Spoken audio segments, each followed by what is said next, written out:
friends, how are you doing? This past weekend I drove up to Nashville and went shopping at the Goodwill outlet. So I'm going to go through some of the books that I found with you, and as always I throw a bunch of stuff into my cart and shop very quickly, and then sometimes don't even really know what I have until I get home. So we're going to go through some of these books now together and see what I got. And I'm going to split this haul into about 3 different parts. So in this part, we'll just be going through the books and seeing what I got together. And in the other videos I'm going to make them a little bit more cozy, maybe soft-spoken, or no talking at all and just flipping through the books and the pages and stuff. Okay, so let's take a look at about 1/3 of my book haul and just enjoy together discovering what I found. And do you hear that train? You'll probably hear a lot of those noises in the background, including my dog.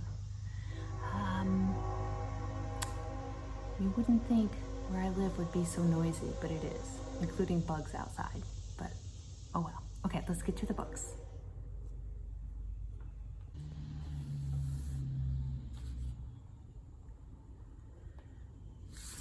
Here is the first book I got, the Bunny book. This is a classic golden book.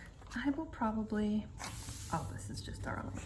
I will probably use this book for its pages to make envelopes to tuck my invoices and thank you cards in, because the cover is pretty bent and there's some pen marks in the back. So this book is probably not worth me trying to sell, but I couldn't resist it because I love it. And so I will go ahead and use those pages and put them to some good use because the pages are nice and clean. All right, this is a big book. The West, An Illustrated History by Jeffrey C. Ward, co-author of the Civil War, with a preface by Stephen Ives and Ken Burns. This is a really pretty book, which is why I got it. I thought it might end up in a coffee table book set. I debated whether to get this book or not because at the Goodwill outlet they price books by the pound. So the heavier a book, the more expensive it's going to be. So you have to be careful and weigh whether a book is actually worth paying the price, depending on what you can sell it for. I just thought this book was very pretty and interesting, and that it was worth taking home, even though it would have cost me a bit more because of the weight of the book. And this is from 1996. It does look really, really nice. Oh, this says it's the companion volume to the stunning PBS television series from Stephen Ives and Ken Burns. Encore to the widely acclaimed national bestsellers, The Civil War and Baseball. Okay, that's good to know. Next, Heidi. This is a paperback Heidi. I'm not very good at leaving things behind that look cute, but that I know probably I can't sell for much. And this is just another example. But I picked it up, and if I determine that it cannot be sold or isn't in much demand, then I will make use of it in one way or another. But any edition of Heidi, I just have trouble saying no to, so I brought it home. And it is from Troll Associates, who made lots of editions of these classic children's books in various forms. This is from 1988. There's another weird paperback I just could not resist. The Scholastic Fun Book of Monsters, Terrors, Real and Imagined. A really fun, vintage, Scholastic book. This is from, let's see, 1977. Usborne Publishing. The Fiercest Beast to Walk the Earth. Serpents in the Seas. The Wriggle of the Kraken. The Abominable Snowman and its cousin, the Sasquatch. Fun, fun, fun. I just couldn't resist this one. I thought, oh, there's a Minotaur and Medusa. So it's got some mythology in there. Ancient Greece. Grendel. And then I debated about whether to get these or not, and of course I ultimately did. The Great Piano Works of Tchaikovsky, The Great Piano Works of Bach, and The Great Piano Works of Strauss. I will probably try to sell these first, and if not, they are going to make wonderful envelopes and wrapping paper and maybe pages to sell to other people for paper crafting.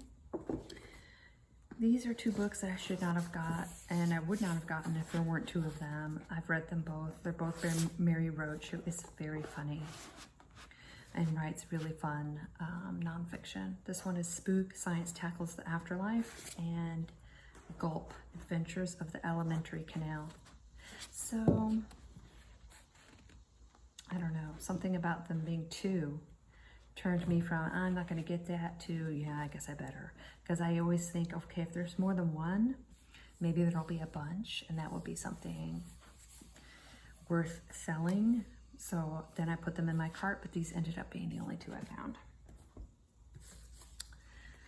Golden book, a little golden book. I'm just going to go ahead and dust some of these.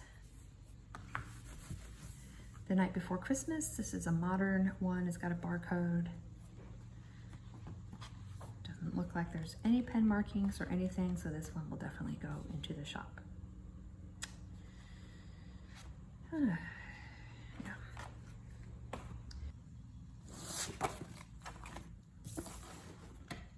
Christmas Joy. St. Joseph's Indian School, Chamberlain, South Dakota. Interesting. Okay. Anyway, this is a planner that I found. July 2021 to June 2022. So this is only a couple months old. It's got all these stickers in it. And it is from Day Designer, and it is unused. So I thought that was really interesting to find. And there is some scuffing here from being in the Goodwill bins.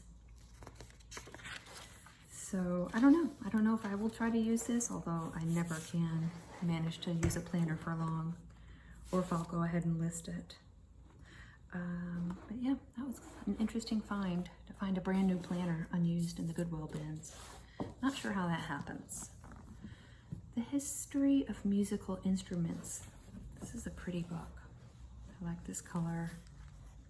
It's got an inscription from 1953 and somebody's library stamp. The copyright is 1940. Nice illustrations.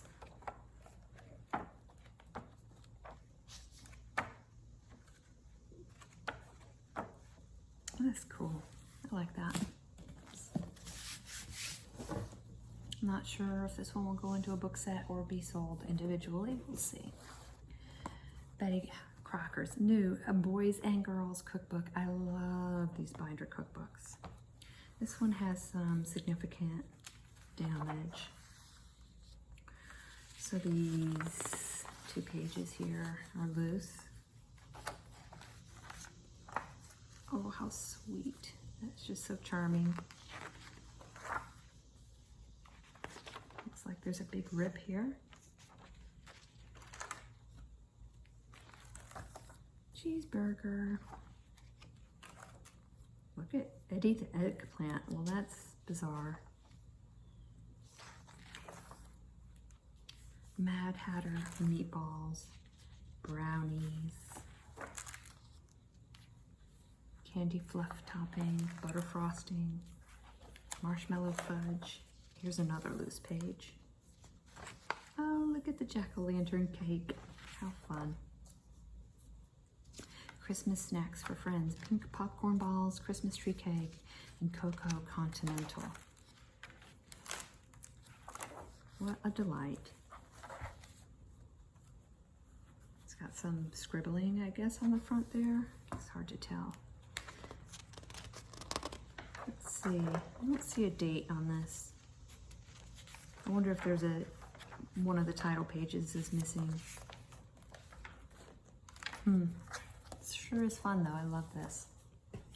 And then Better Homes and Gardens flower arranging. I don't know if it had this damage. It must have had this damage and I just didn't see it. But I will probably be putting this in a set with some other Better Homes and Gardens books. 1957. Oh, bring flowers into decorating schemes by applying color harmony.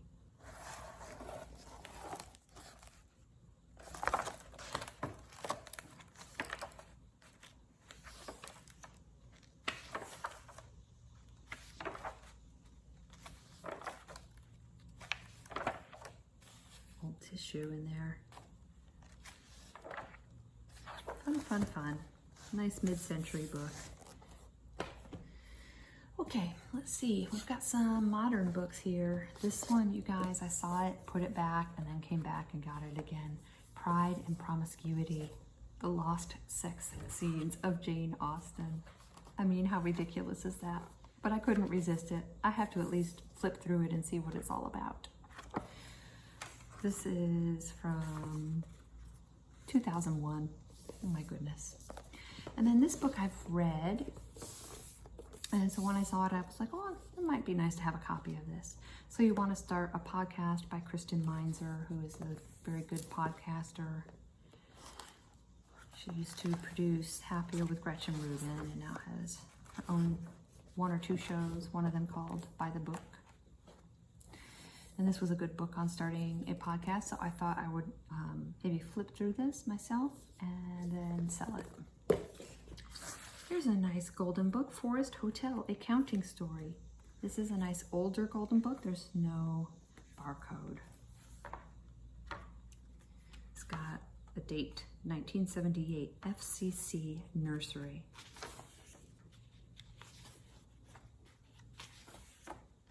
All these animals coming to the hotel. And there's the last page. It does have this little pen mark right there. Next, what is this? I probably bought this because of the nice blue color and the shabbiness. This is the New Testament.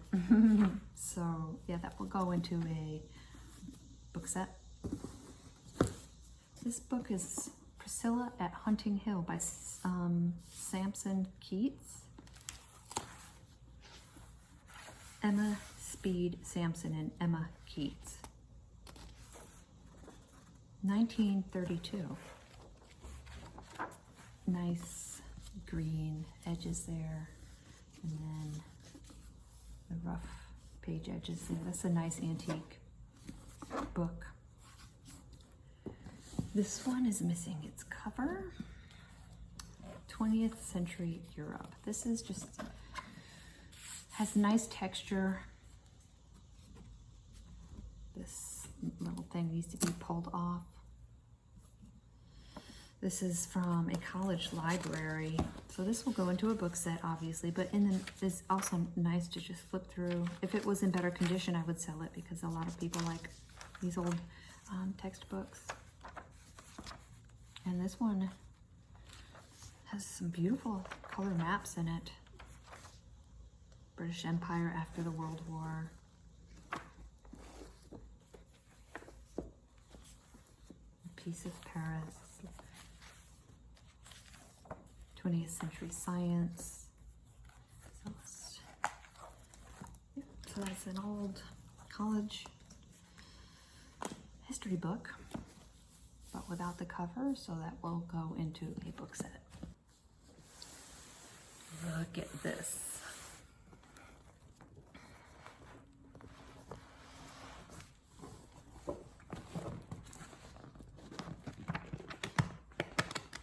Isn't that amazing?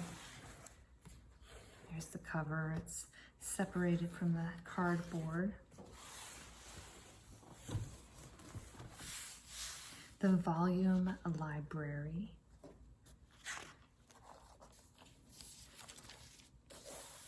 (1,642 illustrations and an encyclopedia of practical and cultural information. This edition is from 1946. kindergarten poems and stories. There are a few color pages in here. Choosing a career.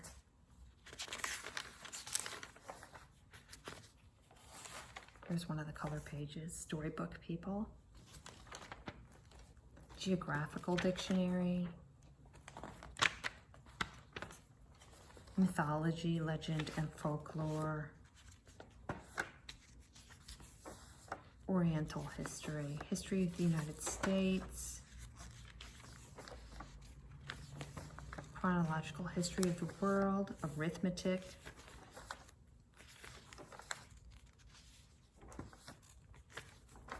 Algebra. Plain geometry. Preparing for college freshman mathematics. Sociology. Zoology. Looks like, I thought I saw a color page in there, but nope. This is a botany. Selected types of floral structures. And a whole biography section. Industrial dictionary. Multiplex dictionary. There's pronunciations. Painting, sculpture, music, interior design and decorating. Printing. Etiquette. Holidays and festivals. Dictionary of given names. Dictionary of interesting facts. And then a whole bunch of maps of the world and of the different United States. There's Alabama. Isn't that neat? One more. This is an incomplete education. I buy this book whenever I find it because it is so fun. One of the most fun sections in this book is the bedside companion to 19th century English literature. So if you're reading books by Dickens or Austen or Eliot or the Brontes, you'll come across a lot of these concepts and terms in this section of the book. So this is topography. It gives you an idea of the different terms you might hear in relation to the seashore, the woods, on the moor, in the meadow, at the farm, by the lake, in the valley, in the hills, and at the manor. And then it discusses the class structure, the royals, the nobles, the lesser nobles, the gentry, the clergy. Drinks like claret, port, and sherry and Madeira. The different carriages, the phaeton, the cabriolet, the landau, the barouche and the gig, the money. We have the penny, shilling, pound, guinea, florin, crown, and farthing. Names, English as a second language, so weird English words that are not pronounced like they're spelled.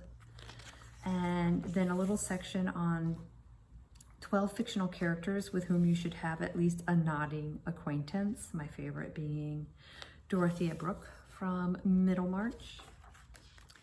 And then the rest of the book, you know, three 20th century novels to reckon with, including Thomas Mann's The Magic Mountain, Remembrance of Things Past by Proust, and Ulysses, James Joyce. And so then it goes into music, philosophy, political science, religion, psychology, science, world history, and all kinds of other things that are just fun to read about. American studies, art history, oh my gosh, it's just so fun. Economics. So you can see why I always pick up that book when I find it. It is just a delight. And that's all I've got for this edition. I will have more videos with the rest of the haul coming up.